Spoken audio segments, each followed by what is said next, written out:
Mr. Chair. Thank you, Mr. Secretary. In response to an earlier question, you sort of posed a question back. What is one thing that has happened during the Trump administration that has strengthened Vladimir Putin's hand in Ukraine, mentioning that the sanctions were still in place? I just would like to introduce for the record an article dated February 28 from NBC News titled, State Department Terminates U.S. Support of Ukraine Energy Grid Restoration. That'll be entered in the record. I was in Ukraine the day after the Palm Sunday bombing in Sumy and spoke to USAID staffers who'd all been riffed. They're going to be laid off either in the middle of the summer or early September. I'm aware that that's subject to litigation, but they talked about the fact that the grant cancellation canceled a grant that USAID had in place, hundreds of millions of dollars, that has been used repeatedly to restore the Ukrainian energy grid after attacks by Russians. I could give other examples. That is the one that is most present on my mind since I was just there. Mr. Secretary, I want to ask you about the program.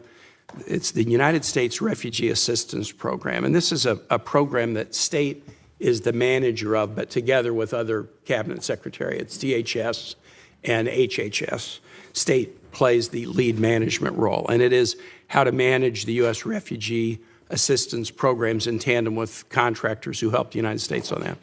By an executive order on the first day of his presidency, President Trump paused all refugee programs and has canceled contracts to the agencies like the U.S. Catholic Church or Lutheran Refugee Services or HIAS or Church World Services who've been resettling refugees. Those programs are paused. There's litigation about it, but as far as I know, the United States is not, or the administration has not withdrawn the executive order. So there's essentially from this administration no refugee programs for anyone except. In early February, the president announced a special refugee program for Afrikaner farmers, justified A, by some concerns about South African foreign policy, but B, a claim that these were persecuted individuals. So right now, the U.S. refugee program allows a special program for Afrikaner farmers, the first group of whom arrived at Dulles Airport in Virginia not long ago, while shutting off the refugee program for everyone else. Do you think Afrikaner farmers are the most persecuted group in the world?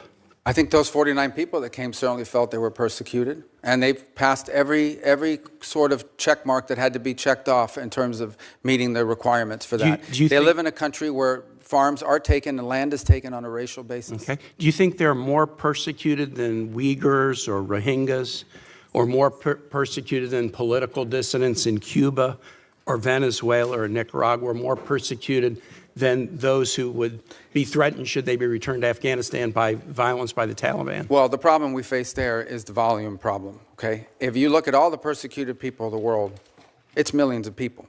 They can't all come here.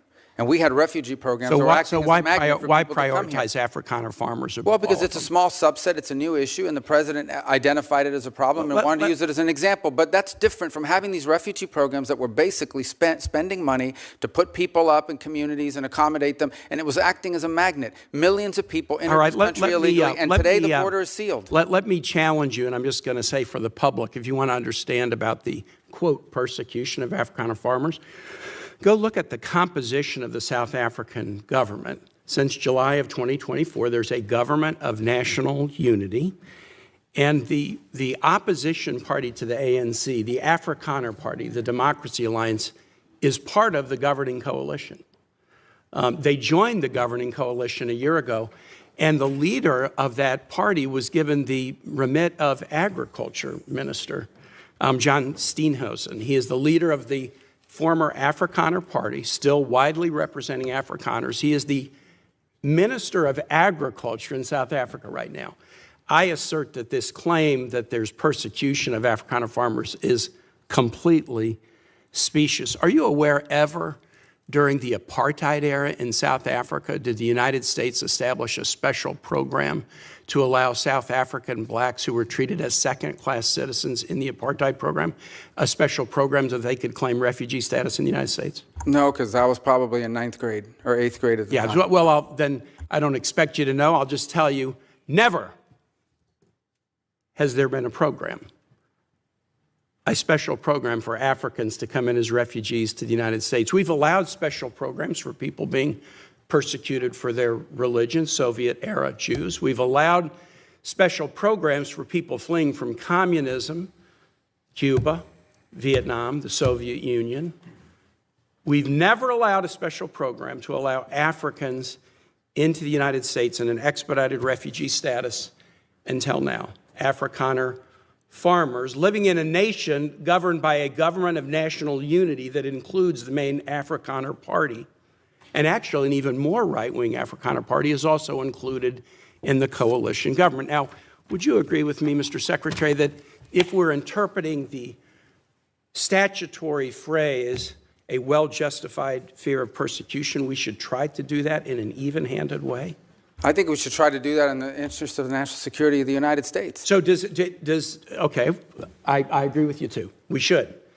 Should we try to do it in an even-handed way? So, for example, should we say, if you're persecuted on the grounds of your religion, we'll let you in if you're a Christian, but not if you're a Muslim? I think that the United States has a right to allow into this country and prioritize allowance of who they want to allow to come in. But I think there's this but I'm misstatement. going to ask you, what, Yeah. so a well-justified fear of persecution? Yeah, You they don't thought think that their means- farms you were don't being think burned that down and they means would be anything? killed. I think that's a pretty good justification for wanting to come. They're Okay. afraid for their lives. And should it be applied in an even-handed way? That's an easy. No, our foreign policy doesn't require even-handedness. It Well, wait, requires but prioritizing the interest of the statutory United States. phrase says you are entitled to entrance as a refugee if you demonstrate a well-justified fear of persecution. No, I you're mean, not entitled, So you're can you allowed. have a different standard based upon the color of somebody's skin? Would that be acceptable? Well, I'm not the one arguing that. Apparently you are, because you don't No, like the fact that they're I'm white, just and that's why asking they're you to coming. say that that would be unacceptable. no, That I would say that seem the to United be a States- very easy The thing United to States say. has a right to pick and choose who they allow into the United Even States. based on the color of somebody's skin. No one's, you're the one that's talking about the color of their skin, not me. These You're are people whose refusing to farms were being acknowledge burned that it down and they should were be killed because of the even-handed. color of their skin. Well, Not I'm. because they were- Well, you've demonstrated enough because you think anyone should be allowed into this country for any reason because they met a certain Who criteria. has said that? We are going to prioritize people that come into our country on the basis of what's in the interest of this country. That's a small number of people that are coming. Well, in you that said particular you said case. this weekend that but there in would other be more. cases, it's harder to vet. In other cases, it's more difficult. And by the way, the United States admits people every year. 1 million people come to this country every year legally. 1 million And people now a year come to this there country is one legally. group No of other people country that in the have world is an nearly as easy generous. pass into this country. For the first time, this administration has said Afrikaners get an easy pass and refugee programs for the remainder of the world are shut off. And you can't say to the American public that we should apply this statute in an even-handed way. No, I I'm think it should shocked be at that, applied in a and I way. yield No, well, you back. shouldn't be shocked. It should be applied in the national interest of the United States. Our immigration policy should be based on the national interest of the United States. Period. End of story. If there is a subset of people that are easier to vet, who we have a better understanding of who they are and what they're going to do when they come here, they're going to receive preference, no doubt about it. There are a lot of sad stories around the world, millions and millions of people around the world. It's heartbreaking. We cannot assume millions and millions of people around the world. No country can. So you have to have a process of deciding who do you prioritize, who do you allow in. We do it all the time. We do it in our immigration system now under our current laws. Unfortunately, it's primarily based on family connection and not on what they're going to contribute to the society from a merit standpoint. That should be changed, but that'll require statutory changes. But the bottom line is, this notion that somehow we have to accept anyone who wants to come to the United States is absurd. No country in the world has an immigration policy like that. And no one is arguing that we should. I yield back, Mr. Chair.